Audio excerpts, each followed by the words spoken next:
Programme में आपको खुशामदीद कहते हैं। मैं असदुल्ला खान हूँ। इस वक्त आवाम का सबसे बड़ा मसला बिजली के बिल बने हुए हैं। शहर शहर एहतजाज हो रहा है, जगह जगह पर बिल जलाए जा रहे हैं, मस्जिदों में ऐलानात हो रहे हैं। लोग कह रहे हैं कि बिल जमा नहीं कराएंगे और नहीं करा सकते।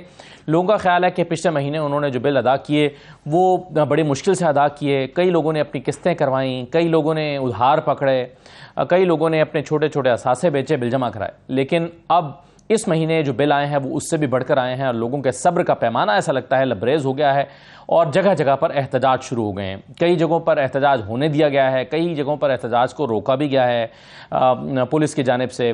लेकिन इस पर ये मसला अब इतना बड़ा होकर सामने आया है कि निगरान वज़ीर-ए-आज़म अनवर काकड़ साहब ने भी इस पर एक कल हंगामी इजलास तलब किया है।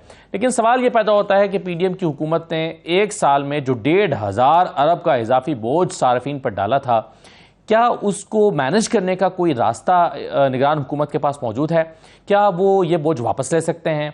क्या वो कोई इस लिहाज से रिलीफ दे सकते हैं कि मोड ऑफ पेमेंट थोड़ा सा आसान कर दें, या इसको आइंदा दिनों में जब सर्दी के मौसम में बिजली का इस्तेमाल थोड़ा कम हो जाता है उन दिनों में जाके इसको मैनेज करें? क्या रास्ते मौजूद हैं निगरान हुकूमत के पास? और जाहिर है ये जो एहतजाज हो रहा है इसका प्रेशर उस हुकूमत पर भी आ रहा है जो हुकूमत अब जा चुकी है, लेकिन उन्होंने अगला इलेक्शन लड़ना है। तो कॉन्स्टिट्यूएंसीज में जब जाएंगे तो लोगों का ये सवाल सामने आएगा और इस सवाल का जवाब देना पड़ेगा।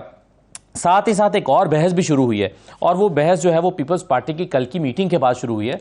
और पीपल्स पार्टी ने जब ये कहा कि हमें गारंटी दी गई थी कि सीसीआई की मीटिंग में अगर आप सेंसस को अलाउ करते हैं पब्लिश करने को, इसके बावजूद भी इलेक्शन 90 दिन में ही होंगे। लेकिन ऐसा इकबाल साहब कहते हैं कि ऐसा कोई वादा नहीं किया गया था, ऐसी कोई बात ही नहीं हुई थी। और वो कह रहे हैं कि जब आप इसको पब्लिश करने को अलाउ कर रहे हैं और इस पर इत्तफाक कर रहे हैं तो इसका ऑटोमेटिक मतलब ये है कि इलेक्शन तो डिले होंगे। अब इस वक्त इस बहस का जो अंजाम है वो क्या होगा और इसका रास्ता कैसे आगे निकाला जाएगा जो नून लीग और पीपल्स पार्टी के दरमियान शुरू हुई है, इन तमाम चीज़ों पर हम गुफ्तगू करेंगे। हमारे साथ पाकिस्तान पीपल्स पार्टी की रहनुमा डॉक्टर शर्मिला फारूकी साहबा मौजूद हैं। बहुत शुक्रिया डॉक्टर साहब, खुशामदीद कहते हैं आपको। अली कौर बलोच साहब हमारे साथ मौजूद है, मुस्लिम लीग नून के रहनुमा हैं। आमिर ज़ाद साहब हमारे साथ मौजूद हैं, सीनियर तजज़ियाकार हैं। और प्रोग्राम के दूसरे हिस्से में ज़रा हम कुछ जो कानूनी चीज़ें हैं इस वक्त जो अदालतों के अंदर मामला चल रहे हैं उस पर सलमान अकरम राजा साहब से भी बात करेंगे दूसरे हिस्से में जाकर। मैं शर्मिला फारूकी साहबा, सबसे पहले तो ये बताइए, ये बिजली के बिलों का मामला है, जाहिर है लोगों का शिकवा पीडीएम की उसी हुकूमत के साथ है जो एक साल में 1,500 अरब का बोझ डाल की गई है। इसको कैसे इलेक्शन में जाके लोगों के सवालों का जवाब देंगे? और इस वक्त सरे 10 जो मसला है लोगों का, इसको कैसे हल किया जा सकता है? शुक्रिया खान साहब। देखिए, ये तो एक बहुत ही सीरियस इशू है और गरीब तो जो तबका है वो तो बिल्कुल ही फंस चुका है। लेकिन हर किसी को अब ये जो तकलीफ है ये शिद्दत से महसूस हो रही है।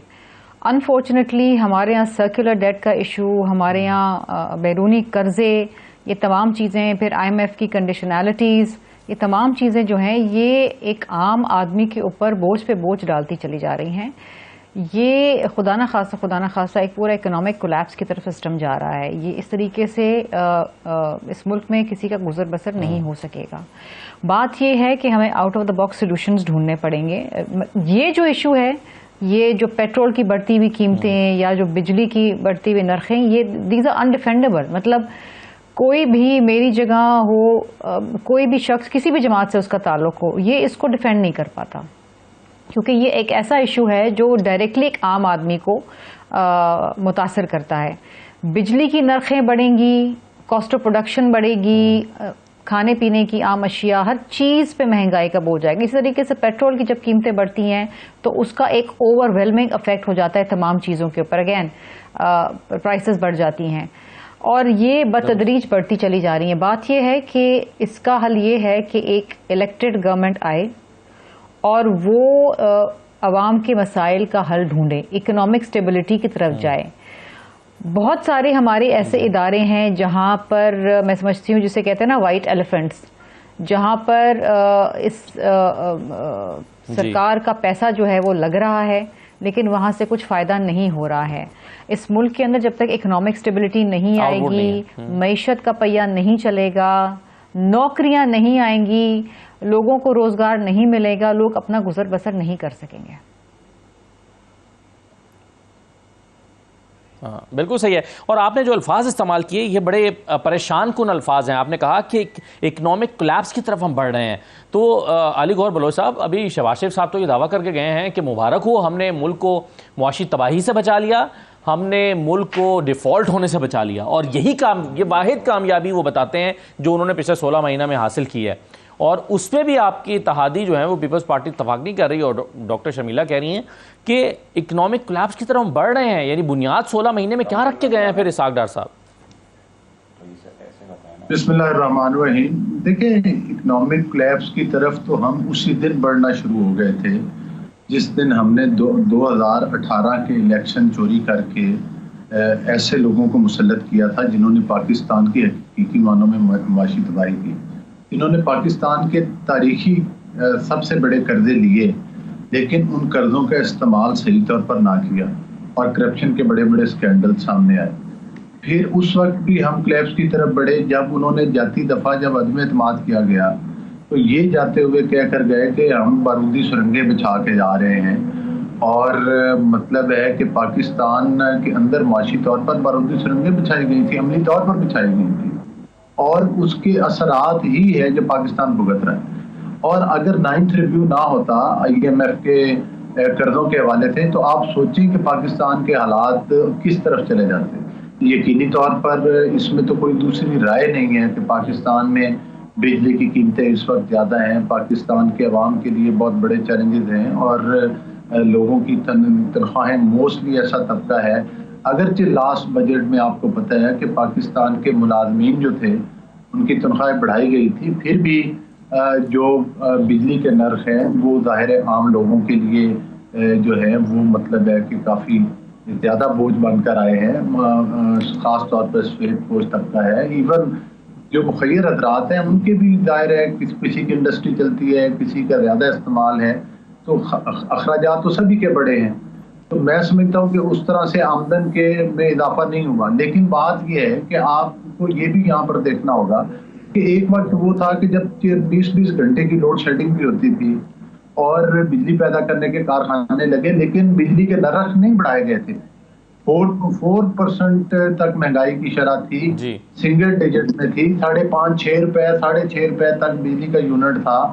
तो फिर ये मतलब है कि लेकिन बलोच साहब, क्या आपकी जो देखें, आपने एक तो अवाम के मसाइल हैं, दूसरा आपने अभी इलेक्शन में उतरना है, क्या आपकी ये नाकिस इंतखाबी हिकमत अमली नहीं होगी कि आप 2017 की बात कर रहे हैं और लोग आपसे आज का पूछ रहे हैं?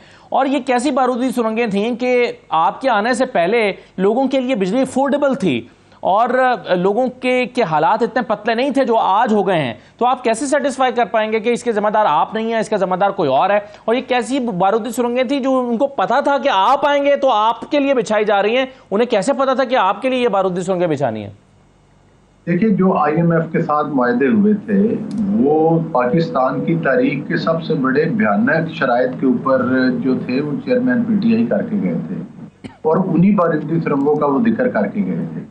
उसके बाद ये है कि पाकिस्तान को जिस तरह से कि पाकिस्तान का वो 9th रिव्यू हुआ तो वो पूरी कौम के सामने है कि जो साबका हुकूमत थी उन्होंने कितनी मुश्किल के साथ जो है वो IMF को एग्री किया कि वो कम से कम हम ताकि डिफॉल्ट से निकल पाएं और यकीनी तौर पर ये हमें एक सहारा तो मिला। अब जाहिर है इसका मुनासिब हाल तो यही है कि इलेक्शन की तरफ बढ़ना है और जिस वक्त हमने उन हालात में आपने देखा कि लोगों में मुफ्त आटा भी तकसीम किया गया, जहां पर भी सहूलतें जितने हमारे पास महदूद वसाइल थे, हमारी उस वक्त की हुकूमत ने पाकिस्तान के अवाम के ऊपर निछावर किए। लेकिन जाहिर है जब आपके पास वसाइल कम हो, मसाइल ज्यादा हों तो फिर यकीनी तौर पर ये इसके हमारी सियासत पर भी असरात भी आए और शायद मुस्तकबिल में आएंगे भी। बिल्कुल ठीक है। बहरहाल अब हमें इन हकीकतों को फेस करना है। बिल्कुल सही है, लेकिन इसमें आमिर रज़ा साहब अब मामला ये है कि हम ऐसा लगता है कि अभी गलत समझ में जा रहे हैं। अभी डॉक्टर शर्मिला ने ये बात की है, उन्होंने कहा कि एक इलेक्टेड गवर्नमेंट आए तो यही मसले का हल है, इसके अलावा कोई और हल नहीं है। लेकिन अभी भी हम इस बहस से नहीं निकल पा रहे कि तुमने किया, ये 2017 में क्या हालात थे और ये सुरंगें बिछाई गई और हमने मईशत को बचा लिया और डिफ़ॉल्ट से बचा लिया। लोग इस बहस से कुछ हासिल नहीं कर पा रहे, इसका कोई फायदा है इस वक्त? कि पहली बात हुई कि हमें आधे सच से डरना चाहिए। आधा सच ये होता है कि बड़ा बुनियादी सवाल है कि बिजली की कीमतें क्यों महंगी हैं। आप कहेंगे IMF की शरायत है, लेकिन आपको ये बिल्कुल सवाल बनता है कि कैपेसिटी पेमेंट का बोझ किसने हम पे डाला। किसकी एक फ्लॉट किस्म की एनर्जी पॉलिसी थी कि बगैर सोचे समझे बिजली घर लगाए गए कि आप बिजली इस्तेमाल करें ना करें आपको कैपेसिटी पेमेंट करनी है। वो कैपेसिटी पेमेंट जो है आपकी डॉलर से जुड़ी हुई है कि डॉलर अगर जैसे मार्केट में, ओपन मार्केट में 318 का, इंटरबैंक में 301 है, तो आपको बराबर मतलब है कि आप खर्च करें ना करें आपको वो पैसे देने। जब इसका मतलब ये होता है, ये बड़ा सीरियस टॉपिक है कि एनर्जी मिक्स का ख्याल नहीं रखा गया। पता नहीं किस मफादात के तहत बिजली घर लगाए गए बिला सोचे समझे। फर्नेस ऑयल बेस्ड महंगी बिजली वाले जो थे वो इन्होंने लगाए, या वो जो डर्टी एनर्जी के हैं कहीं पे वो लगाए गए, कोल की मैं बात कर रहा हूँ, और उसमें आपने ख्याल नहीं रखा। अब आप ये कहेंगे जी वो तो हमने मतलब है बिजली हम अब से ज्यादा पैदा करें, लेकिन भाई बिजली लोग अब इस्तेमाल ही नहीं कर पा रहे। बात ये नहीं होती कि मतलब है कि आपने क्या किया, सोचा क्या था, लेकिन असल बात तो नतीजे की है। नतीजा ये निकला कि हमारा पूरा जो एनर्जी सेक्टर है वो बुरहान का शिकार हो गया। अब मैं इस सवाल का जवाब ये देता हूँ, 2013 से 2018 तक नून लीग की जो हुकूमत थी उसमें इस तरह की एक फ्लॉड पॉलिसी पे अमल किया गया। जब ये हुकूमत रुखसत हुई तो इसने अपनी तारीख का सबसे बड़ा करंट अकाउंट डेफिसिट छोड़ा। करंट अकाउंट डेफिसिट का मतलब ये है कि जो नई हुकूमत आई थी उसको आते ही उसके पास यही चॉइस थी कि वो IMF के प्रोग्राम के पास जाए या कोई और पैकेज ले, और उसने डिले किया, वो एक अलग बहस है। लेकिन उसकी बुनियाद वो बारूदी सुरंगें, वो गढ़े की बुनियाद जो थी 2013 और 18 था, और फिर जितने कर्जे लिए गए वो पुराने कर्जों को अदा करने के लिए लिए गए। तो आप जो है चीजों को सही कॉन्टेक्स्ट में रखें। 16 माह आए बर्बादी के, खसूसन जब ये समधी साहब, नवाज शरीफ साहब के समधी जो है सागडार, जब वो वजीर खजाना बने तो उन्होंने तो बिल्कुल ही बर्बाद कर दिया कि जो मिफ्ता इस्माइल साहब ने कुछ इकदाम दुरुस्त करने के लिए किए थे उसके खिलाफ चले। वो दावा करके आए कि जी 200 रुपए का मैं डॉलर करूंगा, 250 रुपए का करूंगा, फला होगा, और पता चला कि जनाब ना वो IMF से डील कर सके ना उन्होंने डिले किया। अगर वो मुआहिदा आते ही कर लेते जब डॉलर 250 का था। अच्छा, आप एक और बात देखें, जब आपका रुपी डिवैल्यू होता है तो पेमेंट में आपकी डॉलर से जुड़ी हुई है पेमेंट, तो आपको डॉलर के हिसाब से देना पड़ता है। तो भाई सारे घड़े नून लीग ने खोदे। अब ये तो शर्मिला साहिबा तो तकल्लुफ से काम ले रही, क्योंकि अभी कल तक इनकी इत्तेहादी थी। जब इलेक्शन में लोग निकलेंगे तो आईना दिखाएंगे इनको आईना दिखाएंगे कि जनाब ये आपकी फ्लॉड पॉलिसीज थी और आप मतलब है गलत क्रेडिट ना लें और गलत को बहकाए मत, ब्लेम मत करें, आप उतना ही दें। यकीनन PTI का मैं कहूंगा उन्होंने एनर्जी सेक्टर रिफॉर्म्स नहीं किए, बड़ी तनकीद बनती है, लेकिन ये जो खराब एनर्जी पॉलिसी लेकर आए जिसको हम भुगतने, हमारी पूरी इंडस्ट्री तबाह हो गई है भाई जी। लोग मतलब है वो कहते हैं ना, घरों में लोग बत्ती जलाते हुए डर रहे हैं, बिजली जलाते हुए डर रहे हैं, ठीक है ना। कराची में उनसे बात हो रही है, सर जिनके 12,000 या 15,000 बिल आ रहे हैं वो कह रहे हैं कि हम 2 एनर्जी सेवर एक पंखा चलाते हैं, ये हमारा कुल कसूर है, और हमारे 15,000 बिल, ये और लोगों की जो महाना आमदन है उससे ज्यादा के बिल आ रहे हैं इस वक्त। जो आखिरी पॉइंट में बताऊंगा, हुआ ये इतने स्टाइफलिंग है, इतने गला घोटने वाले हैं कि आप कहते हो जी मैं एक्सपोर्ट बढ़ानी है, और भाई आप अनकम्पेटिटिव हो गए, आप कम्पीट नहीं कर सकते, ठीक है, आप एक्सपोर्ट बढ़ नहीं सकते, बिल्कुल सकता। इसका ब्लेम जाता है इसाकडार के ऊपर, इसका ब्लेम जाता है नून लीग पे। जब आप बिल देते हैं अपने तो 3 चेहरे याद रखें, नवाज शरीफ का, शहबाज शरीफ का और इसाकडार का, ये 3 चेहरे लोग याद रखेंगे जब आप ठंडी भर के जाते हैं बिजली के बिल के लिए, है ना। सही है, बिल्कुल ठीक है। चलिए मैं ये अब इसमें मामला यह है कि लोग इस वक्त इतने परेशान हैं। कल मेरे साथ मुआशी माहिरीन मौजूद थे प्रोग्राम में, उनसे मैंने पूछा इसका कोई हल है, हुकूमत के पास कोई रास्ता है, तो उनका जवाब था कि हुकूमत के पास बज़ाहिर इस वक्त लोगों को रिलीफ देने के लिए कोई रास्ता भी मौजूद नहीं है, तो फिर लोग करेंगे क्या। और इसके साथ साथ हमारी, अब चूंकि अभी शर्मिला साहबा कह रही थी कि इलेक्शन होने चाहिए और पीपल्स पार्टी के लिए वक्त पर होने चाहिए, नून लीग इससे इत्तफाक नहीं कर रही, तो फिर अगर इलेक्शन के बगैर हल भी नहीं है तो फिर हल क्या है, और अगर इलेक्शन नहीं होते तो फिर ये मसला कैसे हल होगा। इस पर मैं बात करना चाहता हूँ, छोटा सा ब्रेक लेकर वापस आते हैं।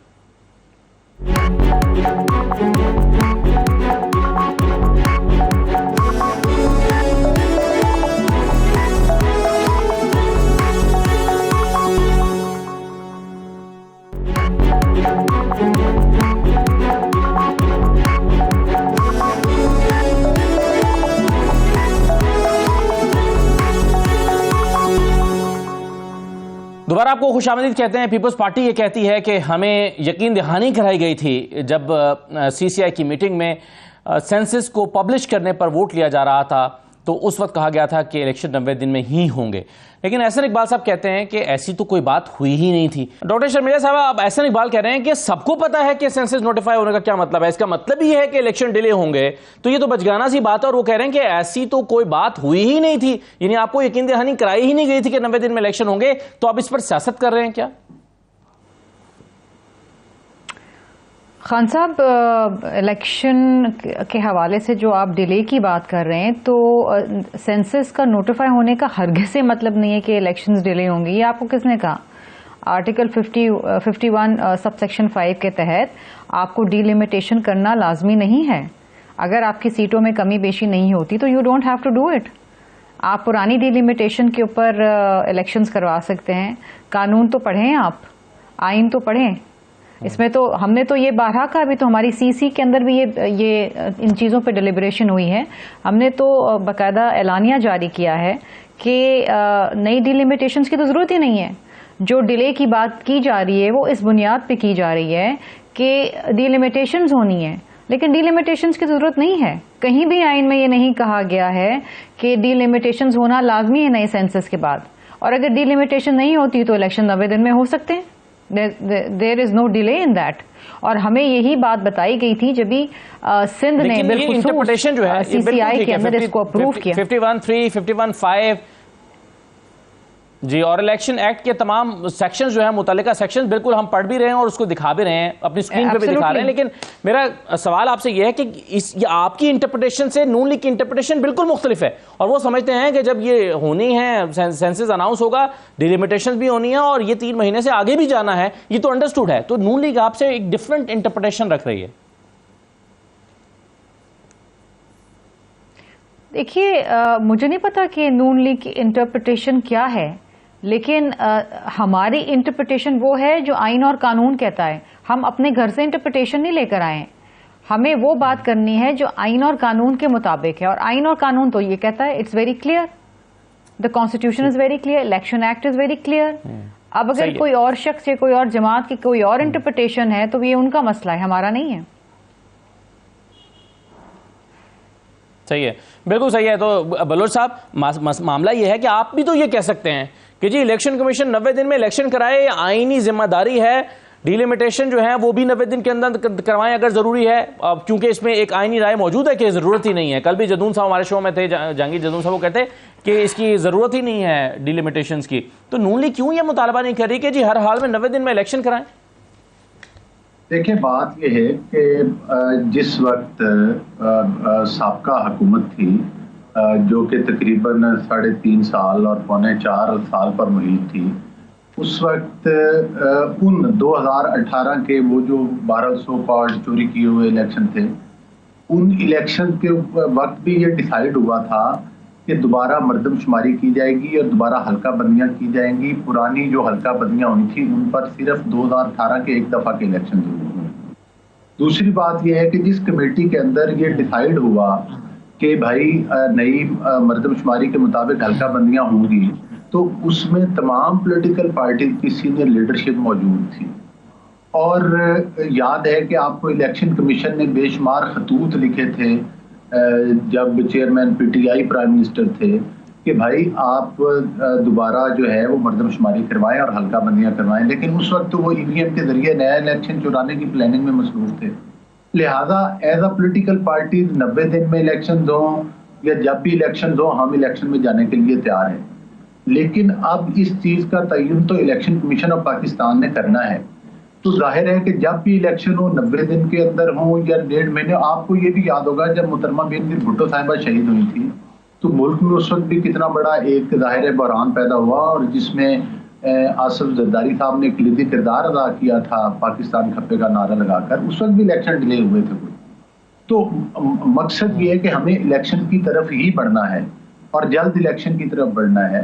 हाँ, उतना एक डिले कि जितना एक वाकई ही अगर हल्का बंदियां करते वक्त जितना दरकार है वो तो होगा ही होगा, लेकिन मजीद ताखीर या बिला वजह की ताखीर जो है वो कतई तौर पर मुनासिब नहीं है।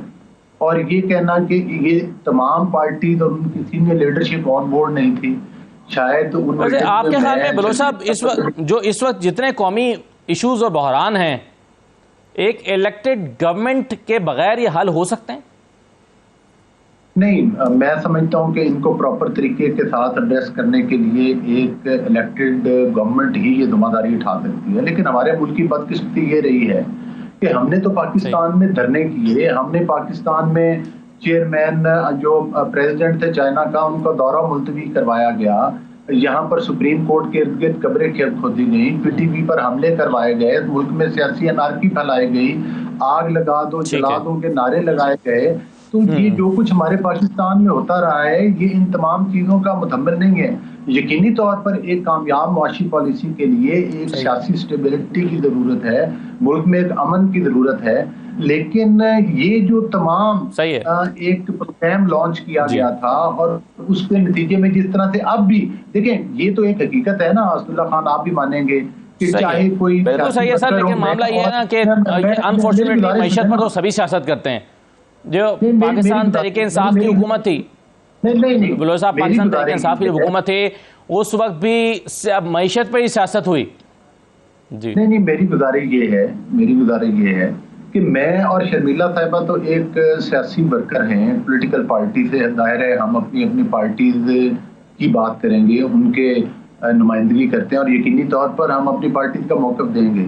लेकिन यहाँ से बदकिस्मती से पूरे मुआशरे को जो है वो तकसीम किया गया, अखलाकियात की धज्जियां उड़ाई गई, पूरे मुल्क में अनारकी फैलाई गई, पाकिस्तान को दोनों हाथों के साथ उस नाम नहाद जो चोरी शुदा इलेक्शन थे उसके बाद लूटा गया, 6-6 कैरेट की अंगूठियां जो मांगी गई, अरबों रुपए के अलकादिर वाले ट्रस्ट वाले स्कैंडल सामने आए। चलें सर, ये कोई आज के माची इस वक्त इश्यूज इतने गंभीर हो चुके हैं, जो ठीक है, सियासी तजियाकारी के नाम के ऊपर भी लोगों का टिल्ट है। तो मैं नहीं समझता कि आप उस टिल्ट के पीछे इन तमाम हकीकतों को छुपा सकें या ये कहें कि हम जी कोई एक मुनासिब सियासी। मगर आप भी उन्हीं को तनकीद करेंगे जिनका आपकी मुखालिफत में टिल्ट है, जिनका आपके हक में टिल्ट है, उनको आप वजीर भी लगाएंगे, उनको आप हेलीकॉप्टर्स में भी लेके फिरेंगे आपकी हुकूमत आएगी तो ये सर, ये टिल्ट वाला मामला जो है ना, ये तो हम देखते ही हैं। आमिर जाह साहब, आमिर जाह साहब की तरफ जाने दें सर। ये हमारी देखें, इसमें कोई दूसरी राय नहीं है कि 2018 तक जो हुकूमत चली वो मुआशी तौर पर एक स्टेबिलिटी की तरफ पाकिस्तान को लेकर गई है और पाकिस्तान में महंगाई की रेशो भी कम रही। ये तमाम ड्रामे उस वक्त हुए, चले सर, वो तो ठीक है, बिल्कुल सही है, लेकिन अभी तो बात सर पिछले 16 महीने की हो रही है ना, लोगों की नजर में भी पिछले 16 महीने सभी के सामने ये 16 महीने ना, अभी तो ये है मैदान में 16 महीने, क्योंकि लोग ये भुगत रहे हैं, आज जो भुगत रहे हैं वो आज की सिचुएशन में बैठे हुए ना। आमिर जाह साहब, अब ये जो एक टाई है दोनों जमातों के मौक़िफ़ में, पीपल्स पार्टी समझती है कि 90 दिन में इलेक्शन नहीं डिले नहीं हो सकते, और ये भी सही है, राइट आमिर साहब, तो इलेक्शन होंगे तो जज करेंगे ना लोग, आप तो इलेक्शन ही नहीं मान रहे हैं अभी।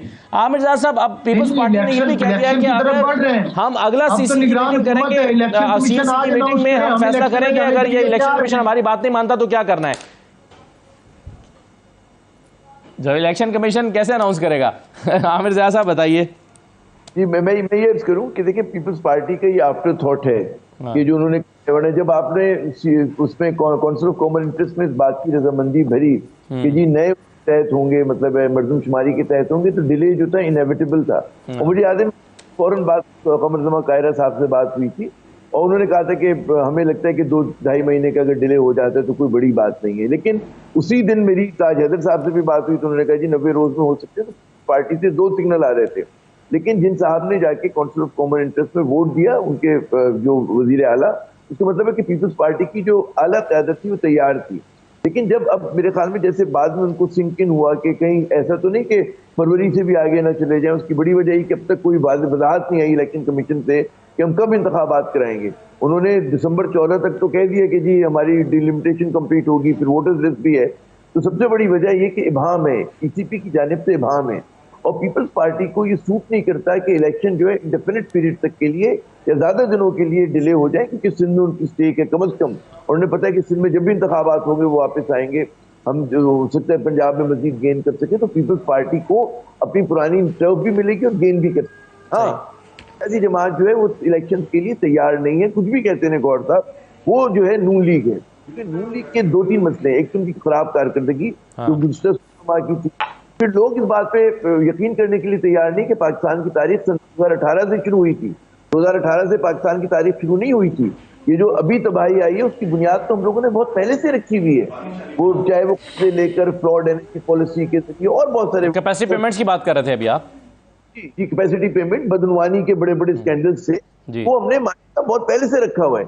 ये नहीं होता कि 2018 के इंतखाबात वैसे ही हुए थे जैसे 2013 के हुए थे, ठीक है, या 2008 के हुए थे, या 2002 के हुए थे। सही हमारे आमिर साहब, ये जो आपने बात की, ये जो आपने कहा कि ये आफ्टर थॉट है पीपल्स पार्टी का, इस पर अगर आप इजाजत दें तो मैं शर्मिला साहबा की राय ले लूं।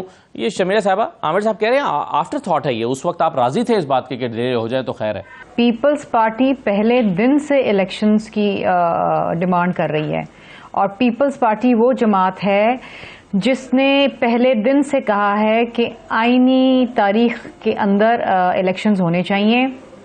अगर असेंबलियां अपने वक्त पर रिजॉल्व होती हैं तो 60 दिन, अगर उससे पहले होती हैं तो 90 दिन।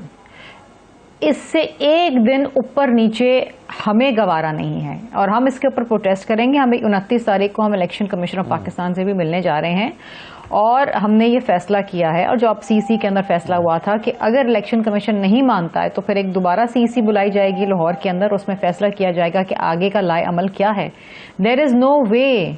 पीपल्स पार्टी पहले दिन से इस बात के ऊपर बिल्कुल वाजे है कि इलेक्शंस जो हैं वो 90 दिन के अंदर होने चाहिए।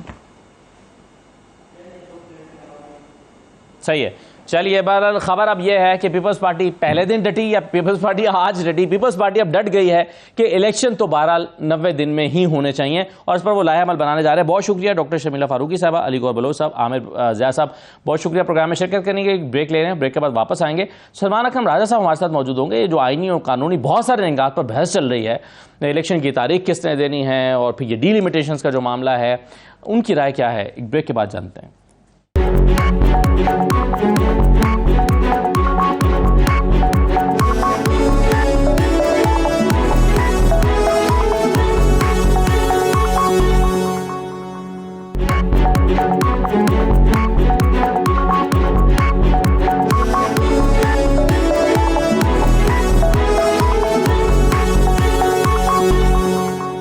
ब्रेक के बाद दोबारा आपको खुशामदीद कहते हैं। मायनाज माहिर आईन कानून सलमान अकरम राजा साहब हमारे साथ मौजूद हैं। सलमान साहब, बहुत शुक्रिया। इस वक्त मुल्क में बहुत सारे मसाइल पर एक आईनी और कानूनी बहस चल रही है। चंद सवाल मैं आपके सामने रखना चाहता हूँ। सबसे पहले तो जो पीपल्स पार्टी ने एक मौक़िफ़ इख्तियार किया, पाकिस्तान की बड़ी सियासी जमात है, उनका कहना यह है कि हल्का बंदियाँ भी होनी चाहिए और 90 दिन के अंदर इंतखाबात भी होने चाहिए। क्या अमली तौर पर ये दोनों बातें मुमकिन है सर? जी बिल्कुल मुमकिन है।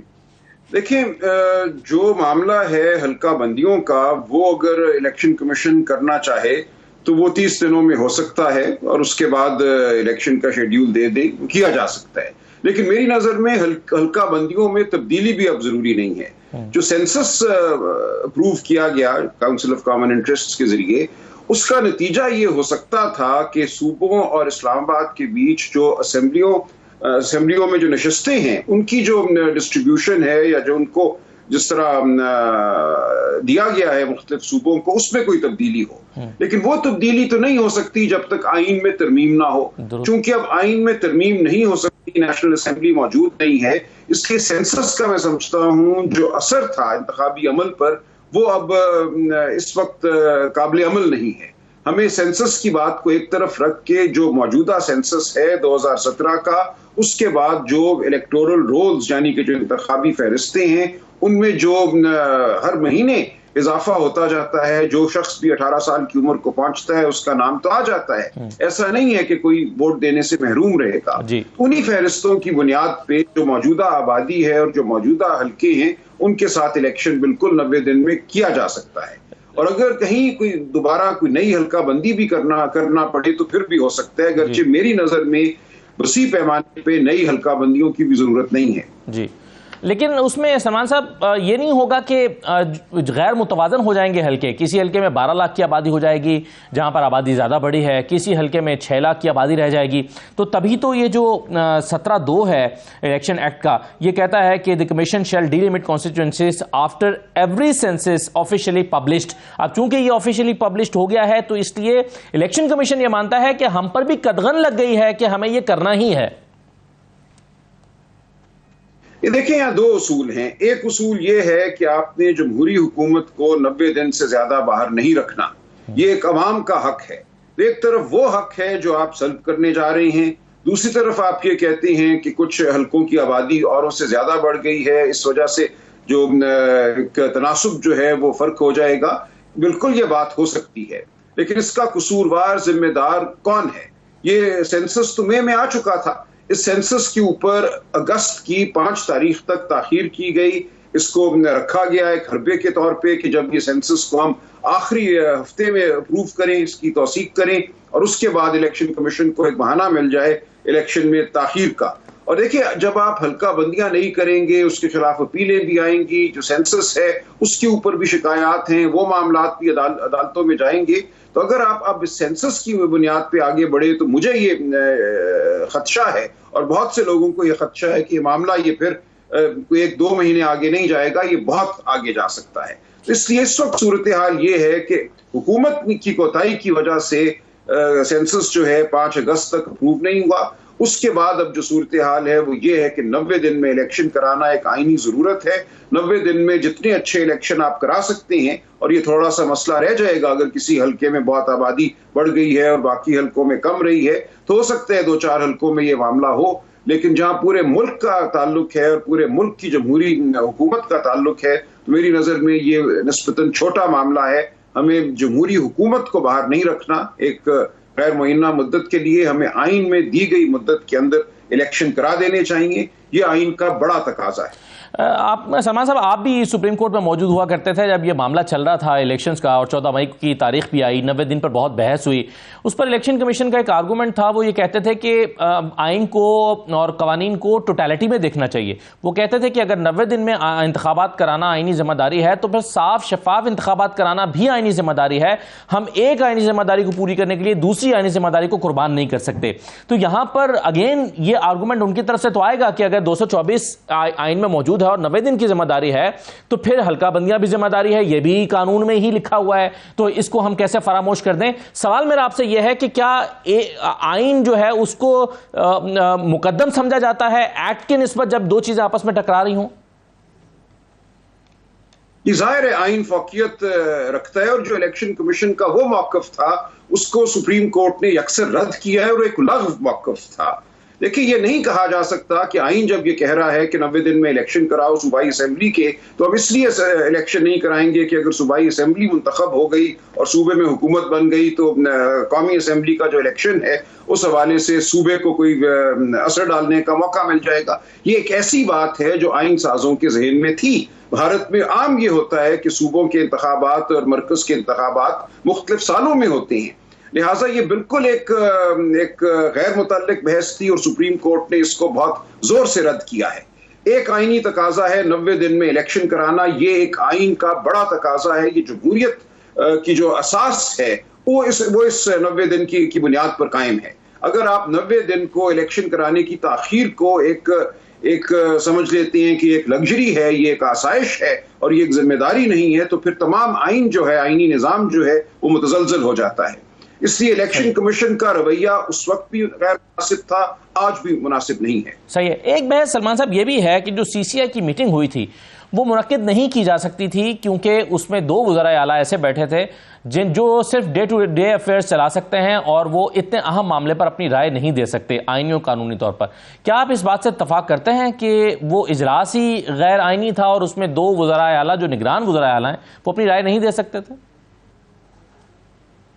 ये मैं बिल्कुल इत्तफाक करता हूँ। देखिए, और ये सूरत हाल इसलिए पैदा हुई कि आपने सूबों में इलेक्शन नहीं कराए। सूबों में इलेक्शन तो अप्रैल में हो जाने चाहिए थे, ज्यादा से ज्यादा मई में हो जाने चाहिए थे। अगर सूबाई मुंतखब हुकूमतें होती, उसके बाद सेंसस का नतीजा भी मई में आ चुका था, एक काउंसिल ऑफ कॉमन इंटरेस्ट की मीटिंग होती जिसमें मुंतखब वज़राए आला बैठते, जो 67% आबादी है मुल्क की, पंजाब और खैबर पख्तूनख्वा की, उसके वो नुमाइंदा होते, और फिर वो अगर सेंसस को कबूल करते तो बात आगे बढ़ सकती थी। ये सब कुछ जो है इसलिए नहीं हो सका कि आइन की रूगर्दानी की गई अप्रैल में, मई में इलेक्शन ना करा के। उस रूगर्दानी के नतीजे में ये सूरत पैदा हुई कि केयर टेकर जो निगरान वज़राए आला हैं उनको बिठाकर काउंसिल ऑफ कॉमन इंटरेस्ट की मीटिंग कराई गई, और उस मीटिंग को अब हमेशा शक की निगाह से देखा जाएगा। उसमें जो कोई सेंसस की तौसीक हुई है वो मेरी नजर में आइन की रूह के मुताबिक नहीं है, बल्कि आइन के मतन के मुताबिक भी नहीं है। ये हरगिज काम नहीं निगरान वज़राए आला का कि वो काउंसिल ऑफ कॉमन इंटरेस्ट में बैठकर बड़े जो बुनियादी फैसले हैं वो करें। सलमान साहब, एक आर्टिकल 251 भी तो है, उसका भी बार बार हवाला दिया जाता है, गालिबन अगर मैं गलत नहीं कह रहा 251 ही है, कि अगर आईनी मुद्दत में कोई काम नहीं हो सका और उसके बाद भी हो जाता है तो वो आईनी ही तस्वुर होगा। अब सुप्रीम कोर्ट की शायद उसमें एक जजमेंट भी मौजूद है कि अगर आपने इस आर्टिकल को इस्तेमाल में लाना है तो उसके लिए आपको सुप्रीम कोर्ट से परमिशन लेनी होगी। लेकिन इसी को बुनियाद बनाकर 90 दिन को क्रॉस किया है इलेक्शन कमीशन ने, और जो अपना जारी किया है अपना शेड्यूल दिसंबर तक का, वो जो है वो इसी की बुनियाद पर किया है। तो गालिबन 254 है या 251 है। तो आप इसको कैसे देखते हैं कि आईनी मुद्दत जो है उसके बाद भी तो ये आईनी ही रहेगा? देखिए 254 है, 254 आईनी मुद्दत का मतलब ये है कि जो मुद्दत आइन में दी गई है आपने उसको उसके मुताबिक काम करना है। लेकिन अगर किसी वजह से, किसी नागहानी सूरत हाल की वजह से आप उस मुद्दत से आगे बढ़ जाते हैं तो फिर ऐसा नहीं है कि वो काम करने की जिम्मेदारी खत्म हो गई, अब आपने वो काम करना ही नहीं। तो आर्टिकल 254 ये कह रहा है कि जो काम आपने करना है और एक दी गई आईनी मुद्दत में करना है, वो अगर उस मुद्दत में नहीं हो सका किसी वजह से तो फिर भी आपको बहरहाल वो काम करना है। और यही सुप्रीम कोर्ट ने कहा। सुप्रीम कोर्ट ने कहा कि ये किसी को ये हक हासिल नहीं है कि आइन के आर्टिकल 254 को बुनियाद बनाकर पहले से ऐलान कर दे कि हम एक आईनी मुद्दत से तजावुज करेंगे और ये 254 एक हथियार है। ये हरगिज हथियार नहीं है, ये एक नागहानी सूरत हाल में एक हिदायत है आइन की कि जो काम होना चाहिए था मुइन्ना मुद्दत में उसको बहरहाल किया जाए। और सुप्रीम कोर्ट ने अब यह भी वाजे कर दिया है कि अगर किसी वजह से जो आइन की दी गई मुद्दत है उससे आगे किसी अमल को जाना है तो पहले सुप्रीम कोर्ट को बताया जाए और सुप्रीम कोर्ट से इजाजत ली जाए। लिहाजा कोई हक हासिल नहीं है इलेक्शन कमीशन को ये कहने का कि वो फलां तारीख को इलेक्शन कराएंगे और 90 दिन के बाद कराएंगे। और बहरहाल मेरी नजर में तो ये इस्तेकाक भी नहीं है इलेक्शन कमीशन का कि वो तारीख मुकर्रर करे। आइन के आर्टिकल 48-48-5 के तहत ये इस्तेकाक सदर मुमलिकत का है। इलेक्शन की तारीख उन्होंने देनी है और आर्टिकल 48-5 बड़ी वजाहत से कहती है कि जहां असेंबली तहलील हुई सदर मुमलिकत के दस्तखत से या उनके नोटिफिकेशन के जरिए, वहां वो 90 दिन के अंदर कोई तारीख मुकर्रर करेंगे। ये फर्ज है इस वक्त सदर मुमलिकत पर कि वो तारीख का ऐलान करें। सही है। लेकिन सलमान साहब, जिस चीज़ को बुनियाद इलेक्शन कमीशन बना रहा है वो इलेक्शन एक्ट 2017 का सेक्शन 57 है। वो कहते हैं कि जी अब ये अमेंडमेंट हो गई है, इख्तियार हमें मिल गया है। अगर आप ये कहते हैं कि 48(5) के तहत सदर को इख्तियार हासिल है तो फिर इलेक्शन कमीशन के पास कब इख्तियार होता है? 57 उनको कब मुतहरिक करता है? जी वो वहां होगा इख्तियार। देखिए अगर आप सेक्शन 57 को पढ़े तो शुरू ही वही होता है कि subject to the constitution the election commission shall fix the date. अब बल्कि फिक्स भी नहीं है, वहां लफ्ज इस्तेमाल हुए शैल अनाउंस द डेट, यानी कि तारीख का ऐलान करेगा।